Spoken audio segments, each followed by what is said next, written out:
From the Multiply family of churches, we are Behind Open Doors, a podcast to take you behind the scenes, discovering what it takes to multiply disciples, leaders, and new churches.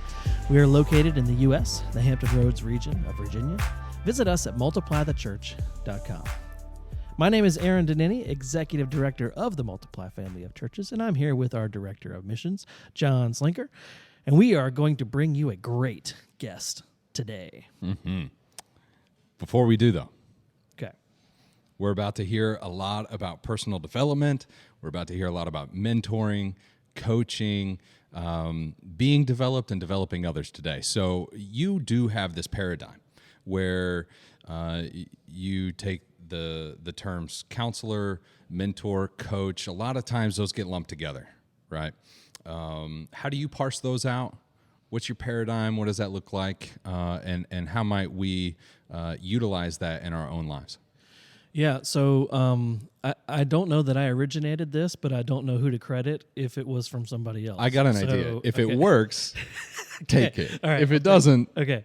But here's where it starts for me. All right. So when I think about a counselor is usually helping you look back on something, right? Something that's happened to you and trying to work you through different issues and asking questions about things that happened. Yep. A mentor often is trying to advise on decisions or pour into things that are happening right now, right? And a coach is often asking questions about the future, looking ahead, planning, trying to pull out of you something that needs to happen, right? That's good. And so that's kind of something that we kind of fell into, because the whole argument is actually that a good disciple maker ought to be able to do all three, right? So a good disciple maker can counsel well and help you to see in the past what you've done in your walk with Christ, can advise you on how you are currently walking and what you need to do to try to work more of more Jesus into, like a better words, or spiritual disciplines into what you're doing. And a coach is going to help you look ahead to who you need to become as you want to end goal of becoming, of course, more like Christ. But what does that really look like for you, and what do those questions need to be to get there? Okay, I think I got it. Counselor, we're looking back. We're unpacking a lot of stuff. We're trying to figure out our story. Where do we come from? Our personality, our nature, nurture, and maybe some traumas even. Mentors, they're pouring in a lot of the times. And coaches draw out, ask good questions, help you get to the answer yourself. So to further help us with that, we have a great guest on with us today. Yes. So on this episode, we bring in a well-respected man of God, church planter, pastor, leader of leaders, mentor, and a friend.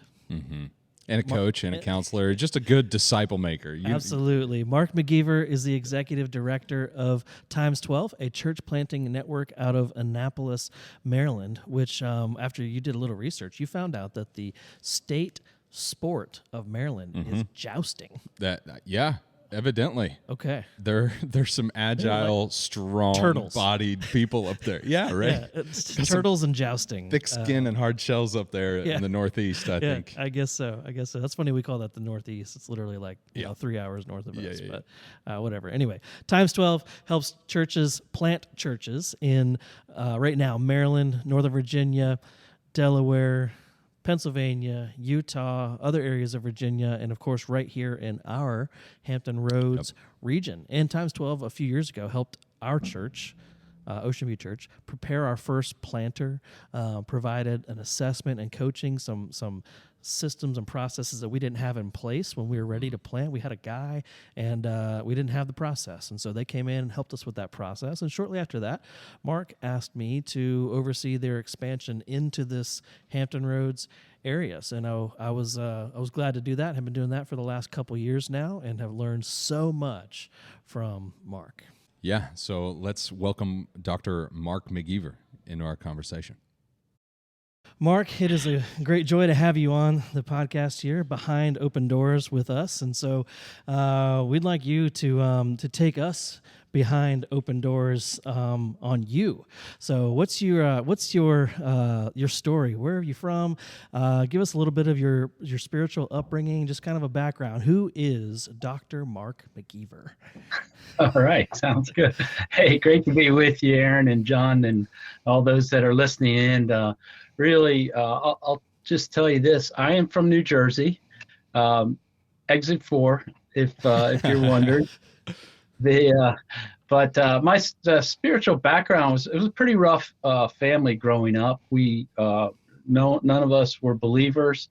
Kind of from more of like a traditional, like, works-based religious background, form of Christianity, but not much Jesus and the gospel in there. And so, pretty early on, I was, far from God. I really, in my heart of hearts, I think I was running from God, but I was chasing after trying to fill that emptiness through success and striving after things that I thought would fill that. And really, a buddy of mine, I played a lot of sports growing up, and he was on the team. He was the one believer that I knew in the whole high school.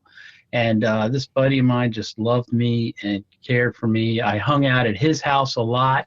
They were believers and had a much healthier environment, so I hung out there a lot. And he just was a good friend for years, like at least 3 years. He just would be a good friend, share the gospel. I was kind of that pagan guy you brought to the outreach things, and anyway, it just caused him a lot of grief too. A bunch of beach trips and ski trips and stuff. Oh yes, exactly. So they would be given an invitation, and I'd be just distracting everybody in the back, and he'd be elbowing me. So that kind of thing. I was a mess, and anyway, I through this guy's influence, and one night right before I headed off to college, I was laying out in this field. It was a beautiful summer night. Had my hands behind my head. I'm just looking up at the stars, and this thought comes into my head: there really is a God behind all this, and I am not ready to meet him.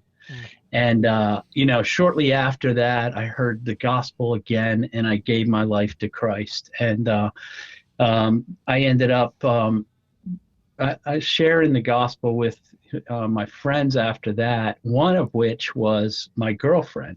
So I didn't know very much, maybe probably John 3:16 and, one verse or something like that. I was really brand new in the faith. But I was at my girlfriend's house reading through her yearbook.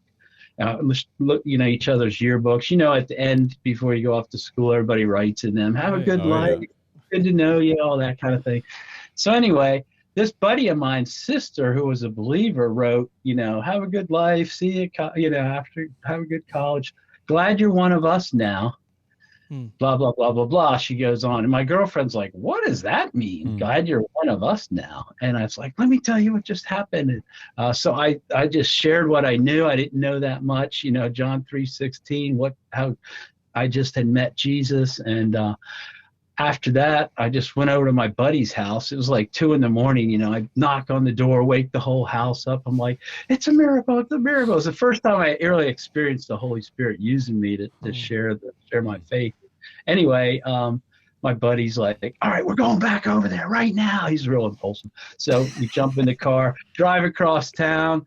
We throw pebbles up at our window, like, "Sneak out. We want to talk to you." So he sneaks out of the house. We go over to this a parking lot by this lake, and there's a beach over there, and talk some more. And she's like, "This sounds amazing, but I'm not ready tonight." He's like, "Well, talk to my mom tomorrow." And they set up a lunch the next day or two, and this girlfriend of mine gave her life to Christ right after that. And that was my girlfriend, now wife of 42 years. Wow. So we both met Jesus, in around that same time. So the reason I told you that story ties in pretty significantly to the rest of my life, Yeah.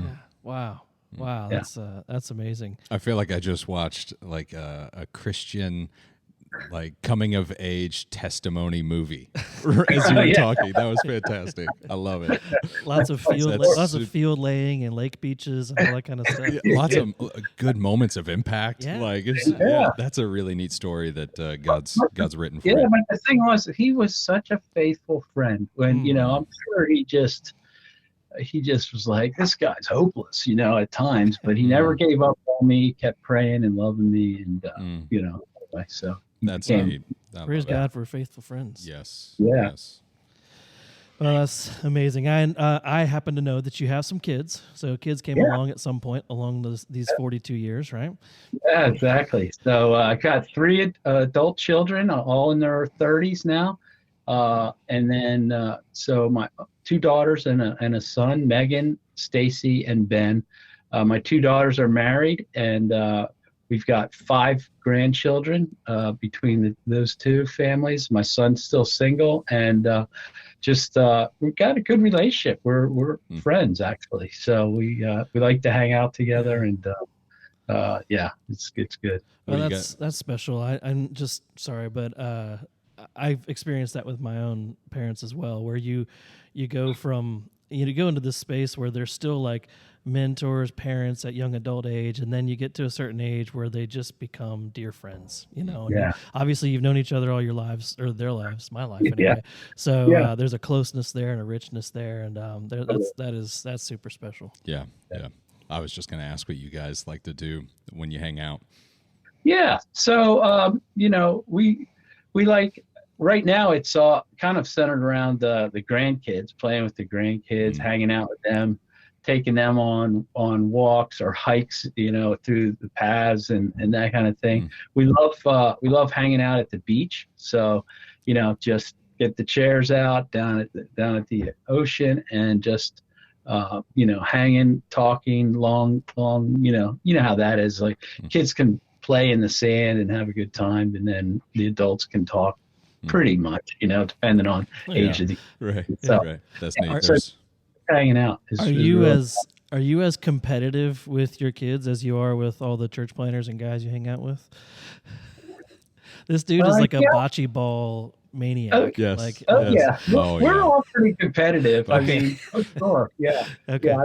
That kind of runs in the family. I just that it is. You cultivate that in your family culture. Huh? Yeah. Everybody's tuning in today to figure out from Mark if we should let our kids win at board games or any games growing up, or if we should just dominate. That's a good question. Do you let them win, or do you give them a chance? What do you do? I'll let you off the hook right now. My parents never let us win. So if that's you, that's where I come from. I would say this. I like to see them fall in love with whatever it is you're doing, but then they need a reality check to be like, you're not going to always win, and you got to up your game if you're going to be a winner. So that's good. I like your parents' thing. Let them shoot the open or the shot that's not open, but then every once in a while you just deflect it right back in the face. That's good. Exactly, right back. It's say, you got to get a little quicker, man. Well, so that's awesome to hear about your family. Love the time and the intentionality you have with them, and just getting to reap the blessings of grandchildren. What a neat season you must be in right now. Yeah, enjoying it a lot. Yeah. From meeting your wife and then getting engaged and then getting married. You've been married how long? So 42 years this year. Praise God. That's awesome. We should definitely celebrate we're coming up that. on 43 will be next year. So we are celebrating. Hallelujah. How did you receive a calling towards ministry? And then how did you get into church planting from there? Okay. So started off, so I was graduating. I got married and I still had a semester to finish college up. I set out a year and worked and all that. So we got married. And then I was in the business school at the University of Richmond. And so finished up that last semester. And as I was coming towards the end of that run, it's the power of invitation. Somebody just actually challenged me and my wife, Molly, to pray about considering becoming campus missionaries to university students, and I was like, whoa, that they were like, I was like, there's a lot of people that need Jesus, just like I had there. I kind of struggled a little bit initially at college, getting grounded, and somebody kind of took me under their wing, and a few of us and discipled us, and that was a game changer. And then I had grown I had gotten involved finally in a good local church that was teaching and preaching the word and centering on Jesus. And that was a game changer. And so as that person put that out there to me, I was like, man, that sounds like a great challenge and a great need. And, if I do it, I'd love to see my life count for God. And so, it wasn't like I just kind of like wrote out, like, should I go into business? I was writing myself clear. Lord, do you want me to take this step? So I thought, I think I'm ready to take that step and give it a try. Molly and I, talked a lot and prayed about it and just said, let's go for it. And so we did that for 12 straight years. We were engaged primarily at the University of North Carolina, Chapel Hill and Duke area. A lot of, yeah, exactly. A rough start in hoops this year. Yeah, but, John's a rock chalk Jayhawk guy, so we got to pick on him. Okay. Yeah. Well, we got Roy from you back in the day. Yeah. Yeah, we just pass them back and forth, evidently. Yeah. So anyway, I did that, and we ended up shifting a lot into working with university students and visiting scholars that were here from all over the nations. Thought, like, the world's at our doorstep. Let's really see this as an open door of opportunity. And so I began to really work closely with a local church there, and was mobilizing and equipping God's people to reach out to international students and visiting scholars.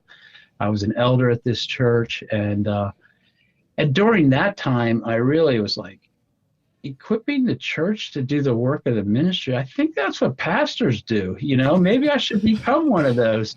And so I ended up shifting, and we relocated actually up into the Maryland area, which is what got me up into Maryland, and went on a church there and I finished up some seminary that I had wanted to finish up.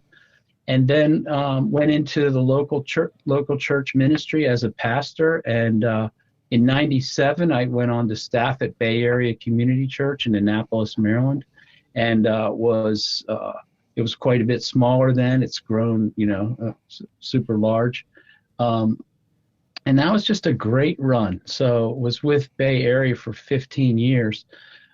Ended up, was equipping and training. A lot of what I was doing was leadership development.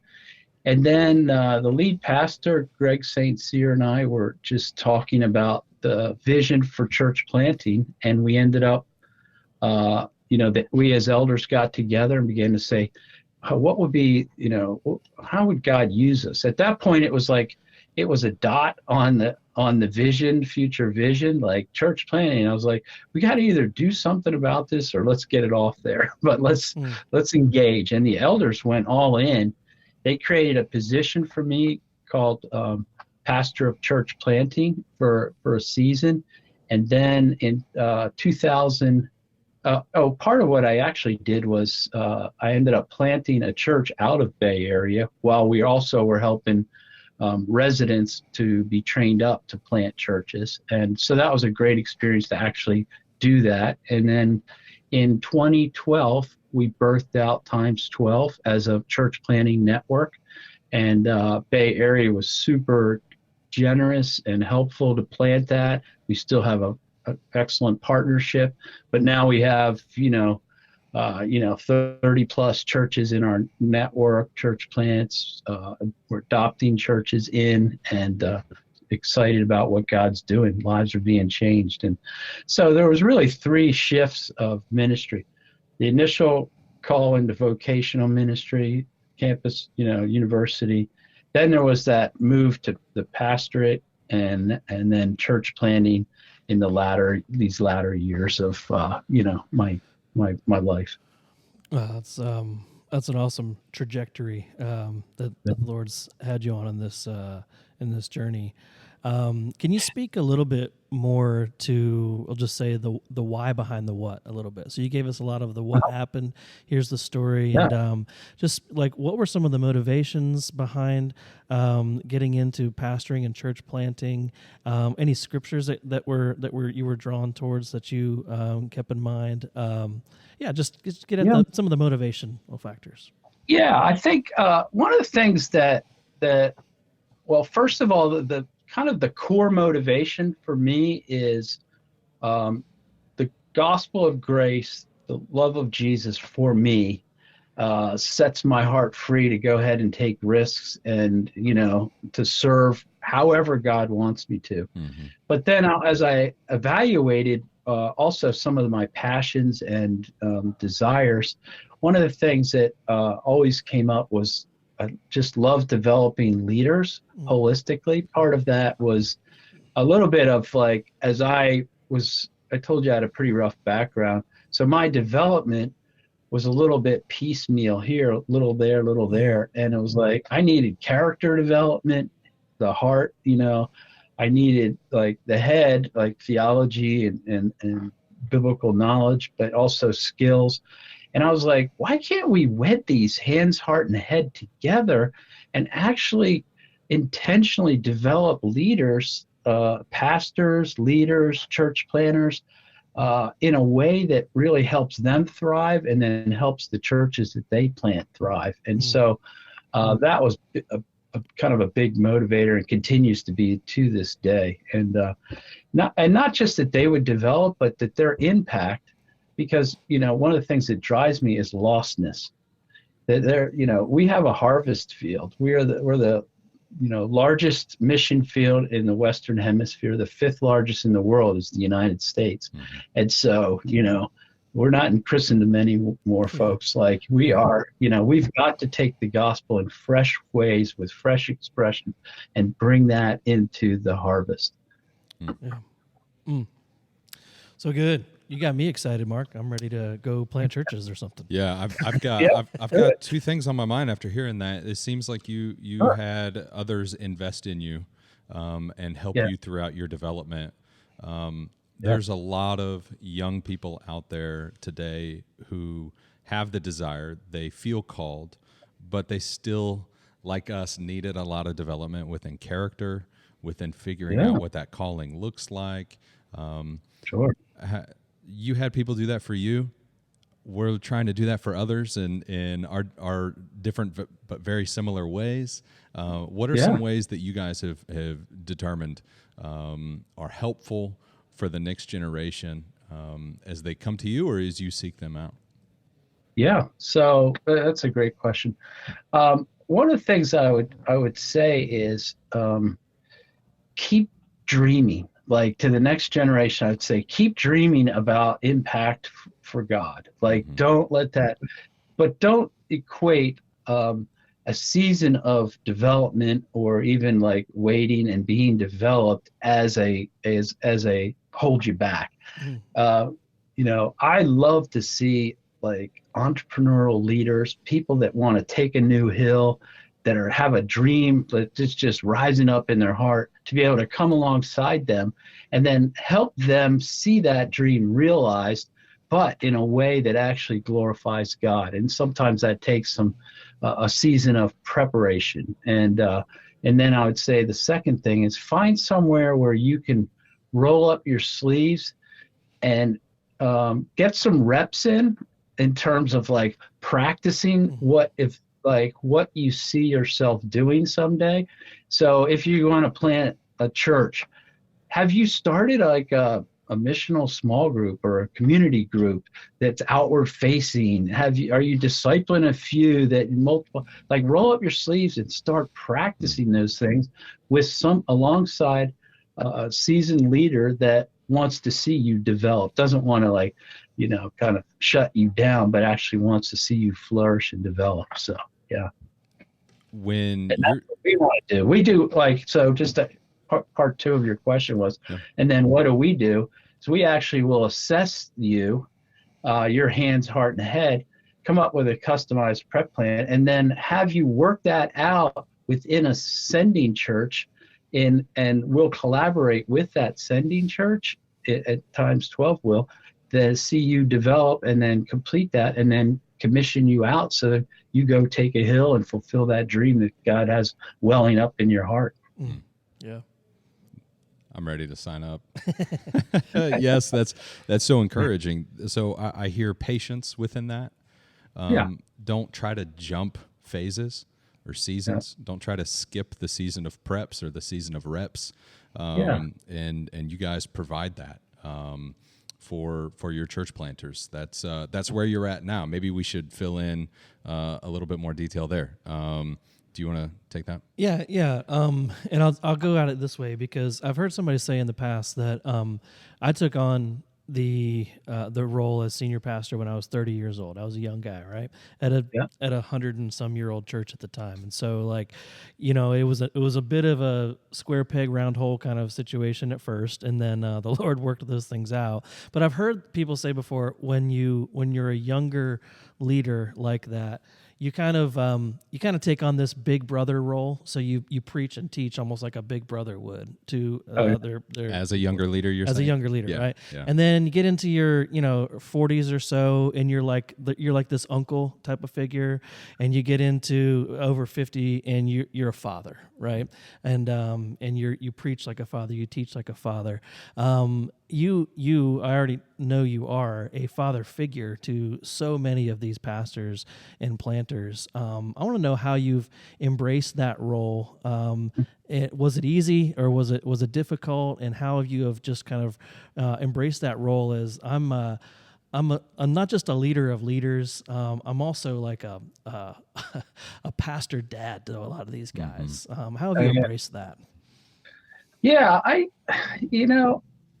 it's a little bit of awkward, in the sense of I don't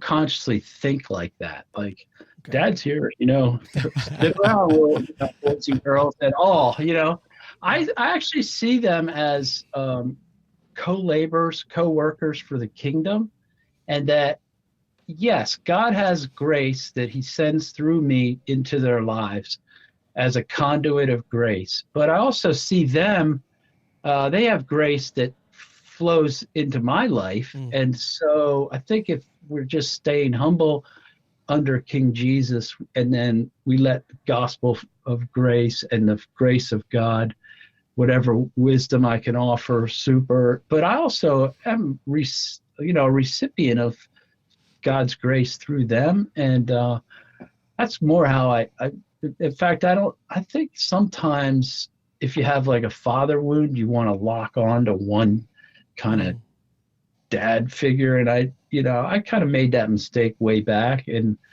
I would rather say, hey, I have one capital M mentor. His name is Jesus. One capital F Father, God the Father. And by the Holy Spirit, he'll use little m mentors all along the way, and it's don't lob on to, because we all have like certain capacity or graces that float, and I'd be like, hey, check it out. Somebody else may have grace for you in that area that maybe I don't, and just kind of holding that lightly. But I know that I have some season. I can share things of like, I learned through trial and terror, did some dumb stuff. So, like, you don't have to repeat that. Let me tell you, right, so I can share some, years of turf time. I'm not down in that. And you're not afraid to be a dad when you need to. I've been in the leadership team meetings with you, and you're always the one that brings us back to center and back to, hey, let's get back on track here. So a couple of us have pointed that out over the years. So that's a good thing. It's a good thing. We need that. I embrace that role. Yeah. Mark, when did the Great Commission really grip you and become your motivation? Great Commission. That was pretty early on in that when I first started wrestling with that, should I campus ministry and that's been a theme that's been with me. Now, it's deepened, it's seasoned, it's matured over the years. I think I understand the implications of that. But that was pretty early on. And yeah, that's been all along, and how that finds its expression. Like, so when you talk about church planting, really, like our mission in times 12 is equipping planters to multiply gospel-centered disciples and churches. So I really think, you'll see, you hear in there the Great Commission. Mm-hmm. We're about multiplying disciples mm-hmm. and churches. Yes. And if we're not making new disciples and growing faithful disciples, then I'm like, through those churches, and I'm like, that's not healthy. And so that's our core mission that actually flows out into the church in every place. Mm-hmm. Multiplying a church is just one expression of multiplying. We should be able to multiply, disciples first, and then, churches. Yeah. Well, I know you to be a systems guy, and you've kind of given us a little hint of this earlier, just talking about head, heart, and hands. You used the phrase, I wanted to write myself clear on these things, and I've seen you do that a lot over our time working together. One who loves processes and teaching best practices. Is this something for you that's kind of personality driven, or has it been something that has developed over time as has been necessary? Yeah, I mean, I think it's developed. Probably it's something that God's given me the capacity to do. I would say this: I'm a macro process guy, less and strategic, and less as a micro detailed guy. So I can start getting weary on the micros. But one of the things that I began to see in my earlier years was sometimes we could cast a vision and people would be fired up, but then if you didn't have some concrete steps for them to take in the process, then it just dissipated and we hadn't served them well. And so had willing people, but we didn't have a process. And so that was something that I began to just kind of learn and develop. And then as I was casting vision, then as I became with Bay Area's executive pastor alongside Greg St. Cyr, who's definitely a visionary, I together with Greg could see that vision, but then God just somehow gave me the capacity to turn it and then say, well, then how could we, if that's the vision, what are the big action steps, if you would, or pathway to actually accomplishing that vision? And so that was further developed there. And then I just bring that with me into times 12 as the executive director. I'm dreaming, but I'm also setting up steps that people can take to fulfill the dreams. Yeah. How much time do you set aside in your week to do strategic thinking and to give yourself space to have that creativity and pioneering vision? I have a very intentional schedule. I give myself space. The way I actually do it is I use my mornings more for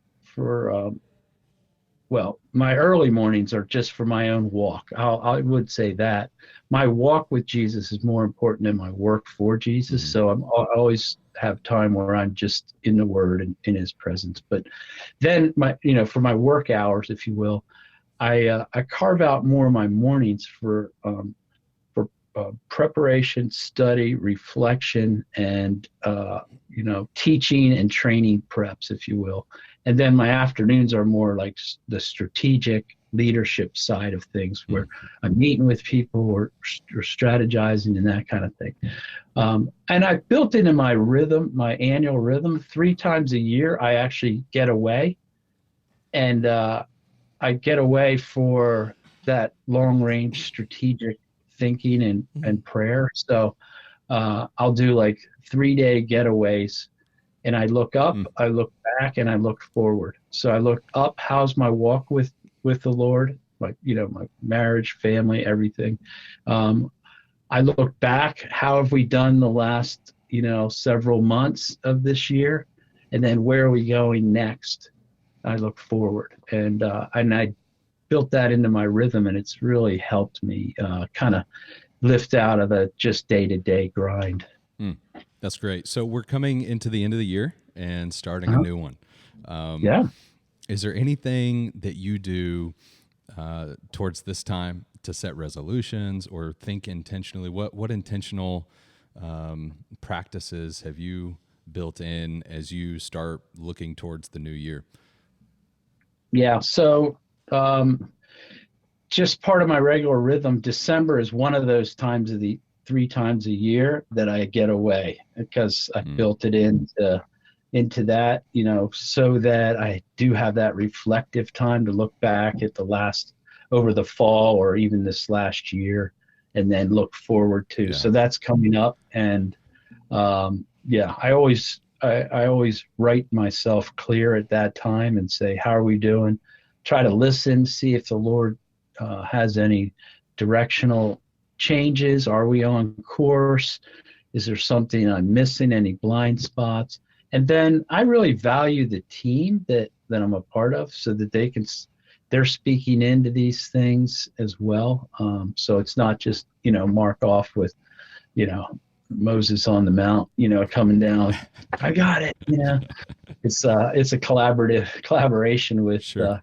With leadership team, board, all that kind of thing. That's great. I heard that the first time you said you were talking with Bay Area, getting the elders together to talk about church planting. So I see that's a consistent thing in your life.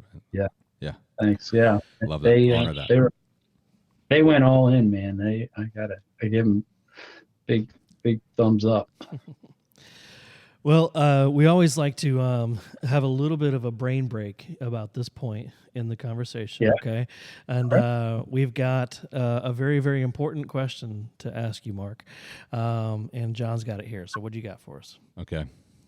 What everybody's dying to know from you right now is, would you rather communicate only in emoji or never be able to text at all, ever again?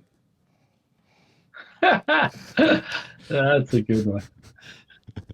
You could talk with your grandkids really well. You could text with them if you texted with emoji, but I don't know how business would go. Here's how truthfully, like, I'm a little weird on boundaries on this stuff. So I tend to just be a little more of an emoji guy, unless it's personal stuff. If it's friendship, relational stuff, so we have this tool called Slack. It's an online communication tool. And so, like, some of our leaders start to text me, I'll be like, Slack me that. They want to talk about work. But if they're like, hey, let's talk about, like, when we playing golf next, I'm like, oh yeah, we're texting that, And so, with my family, we have this all family text. And so, I'm engaged with that and texting back. It's all like personal, relational, friendship, family stuff. So that's how I answer that. But if I'm like, I tend to be a little bit more of the emoji guy, where, like, some of my family are put these texts up and longer, and I was like, thumbs up, heart. Like, I just spent 10 minutes texting that out to you, and you gave me a thumbs up. Right. So you're not the 20 emoji responder. You're just the 1 emoji responder. Yeah. Okay. All right. There's layers to this. And then I realized, like, I'm probably not going to see them for a while. I better weigh in with some words here, Let them know that I have a heart over here. That's good. I don't think our listeners got an answer, though, a clear-cut answer. So would you be fine with sending only emoji through Slack? That seems like a different question. Well, I mean, that's a layered question, right? Through Slack for work? For work, yeah. Could you do that, or would you just give up texting altogether? Uh, I could live without. I mean, like, I know it's totally inefficient, but like, if I had to talk, I'd rather verbally just like, can we just work this That's a out good than me round. having That's a good roundabout. There I you like go. it. There Yep. you go. That's I a like good it. answer. form a whole written response? Like, this is too complicated. This probably needs a little bit of back and forth here. So Yeah. I'd do the verbal I think they if still you have gave me. carrier pigeons too, in case we ever Right. need Yeah, those. Absolutely. Absolutely. yeah. All right. Hey, Good job. before we, Good answers. Before we really land the plane here, I really would love for you to speak to the average congregation member in our churches, our multiply churches and our multiply family, or in our times 12 churches, or whoever might be listening to this, that is like, man, why are you guys so excited about church planting? Like, what is that exactly? How can I better understand the importance of church planting, and what is that all about? I think I know what it is, but what advice would you give to the folks that might be just beginning to think through these things? Yeah, yeah. Um, the first response is oftentimes, don't we have enough churches? Right. Like, Yeah. why are you guys all spun up about church planning? And one of the things that I would say is a couple things. There's a huge, first of all, churches are in big decline, to answer that, that don't we have enough? But one of the things is the harvest field is plentiful. There are so many people that don't know Jesus, that are in darkness and without hope and God in the world. And um, actually, so that gospel need is a big deal. I mentioned, the harvest field and the need. The second thing I would say is that multiplication was God's idea, not ours. Okay, we didn't like come up with this and be like, hey, let's plant churches, let's multiply. It's like, think about in creation, plants, animals multiply, right? God said to the first humans, be to all of us, be fruitful and multiply and fill the earth. And so that is on what's on a physical realm, is also spiritual multiplication. In fact, you see Luke in the book of Acts, he picks up the actual terminology of fruit and multiply and increase, and he applies it to spiritual multiplication. And you see, and the gospel, the word of God multiplied, disciples multiplied, and the church multiplied. And it's like, and then you go all the way back, be fruitful and multiply, fill the earth, was supposed to be putting God's image on display. Now we know the fall, Jesus came, redeemed us, and now we get to bring the gospel in, see people's lives transformed, that image of Christ restored, and God's glory spreading. And so the more we spread and the more we share the gospel with lost people, and then disciples are made who bear fruit in the image of God, and churches are raised up to the glory of God. We see God's glory spreading further, shining brighter, and it's through multiplication that we do that. That's why I'm spun up about church planning. It's way more than just like, hey, it's a job, I'm in a church planning network. This is like the glory of God spreading through multiplication. It's God's design. Yeah, I love the conviction there. I think it's obviously that driving it is the scriptural conviction behind it that is in that. So, what does that person then do right now? What can that person that's listening, that's just getting a taste of this, what do they do right now? They're like, I'm not sure if I'd ever be a church planter, but what can I do to help? Right. What can I do to get involved? So to get involved, I'd say encourage your church about church planting, and then I would say, as a follower of Jesus, grow yourself. Like, keep growing. Find ways, like if you have discipleship teams or groups or micro groups, and be accountable so that for your own growth, grow as a follower of Jesus, become a relational disciple maker yourself. You can pour into a few, you're growing yourself, and then fish yourself, become part of that so that you're seeing new disciples made, growing disciples raised up. You are becoming a multiplying disciple maker right where you are. You don't have to be a church planner to do that. Yeah. Right within your context, where you live, where you work, your neighborhood, among your friendship groups, where you play, through your local church, you can have an impact. And that's what we want all churches to be about, is making disciples and being one and multiplying disciples. So that's what I would say. That's good. Yeah, it's not just church planners and pastors that are called to make disciples, right? It's all of us. Everyday Christian, the everyday follower of Jesus. Yep. What resources would you like to share in order to do that, or to be a church planter, to make disciples, maybe to grow in my character, in my heart, in my study or intellect, in my head, and what skills? What resources come to mind that you want to share? Well, I mean, we have a whole back-end resource center that if you become part of Times 12 as a church planner, that you would have access to, and we'd help you. And they center around, hands, heart, and head development. Mm-hmm. If you had to pick one. Probably, if I'd pick one that could share, I would probably pick Treasuring Jesus, something that I developed, because I think that's the heartbeat of everything. Treasuring Jesus, that tool or that resource helps you see the humility of Jesus, the supremacy of Jesus, and the sufficiency of Jesus. And so I would say anything that helps you walk with Jesus to appreciate his humility, supremacy as king, and his sufficiency, that he is your all in all. Those would be my recommendations. And I could talk about specific, Carson and Keller put out the Gospel Coalition book, The Gospel as Center, where they have a series of articles and different authors, and then they, as editors, pulled them all together under one cover called The Gospel as Center by D.A. Carson and Keller. Yeah, that's a good one. Yeah. Things by